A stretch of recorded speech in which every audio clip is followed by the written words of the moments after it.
اور روزے کے کچھ آداب بھی ہیں ساتھی۔ روزہ صرف بھوک اور پیاس کا نام نہیں ہے، روزہ صرف شہوتوں کو چھوڑنے کا نام نہیں ہے، بلکہ روزہ ساتھیوں بہت سارے گناہوں کو ترک کرنے کا نام بھی ہے۔ اس لیے اللہ کے نبی نے فرمایا من لم يدع قول الزور والعمل به فليس لله حاجة في ان يدع طعامه وشرابه۔ اللہ کے نبی صلی اللہ علیہ وسلم کا حال تھا روزے اس ماہ مبارک میں، جیسا کہ میں شعبان کے تعلق سے بتایا کہ اللہ کے نبی کثرت سے روزہ رکھتے تھے۔ شعبان کا مہینہ ایک طرح سے مقدمہ تھا اس ماہ مبارک کا، اور ہمارے سلف صالحین یعنی دور اول کے جو مسلمان تھے، صحابہ تابعین تبع تابعین، ان کی زندگی کے احوال کو اگر پڑھیں گے تو آپ کو احساس ہوگا کہ آج ہم ان کے مقابلے میں کچھ بھی نہیں ہیں۔ جس فرحت، مسرت، شوق اور جذبے کے ساتھ اس مہینے کا استقبال کرتے تھے، اور جو ان کے دل میں جذبہ موجزن تھا، ان کے مقابلے میں کچھ بھی نہیں ہے ساتھی۔ وہ اس ماہ مبارک کو اپنے نبی کی سنت پر عمل کرتے ہوئے دن میں روزہ رکھتے تھے اور رات میں قیام کرتے، فقیروں کو اور مسکینوں کو کھانا کھلاتے تھے، غریبوں کی مدد کیا کرتے تھے، اپنے نبی کی سنت پر عمل کرتے ہوئے قرآن کی کثرت سے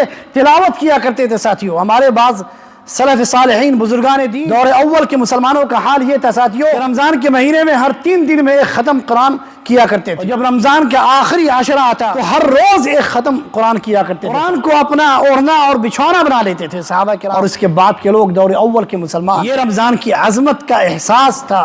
ان کے دلوں میں، اس لیے وہ ایسا کرتے تھے۔ اور خود نبی کریم صلی اللہ علیہ وسلم کے بارے میں آتا ہے ساتھ کہ جب ماہ مبارک کا مہینہ آتا ہے، رمضان کا مہینہ آتا، تو اللہ کے رسول صلی اللہ علیہ وسلم سب سے زیادہ اس ماہ مبارک میں سخاوت کرنے والے ہوتے، تیز ہواؤں سے بھی زیادہ اللہ کے نبی اس ماہ مبارک میں سخاوت کیا کرتے تھے۔ اور جبرائیل علیہ السلام اللہ کے نبی کے پاس آ کر قرآن کا دراسہ کیا کرتے تھے، قرآن سنتے تھے، سناتے تھے۔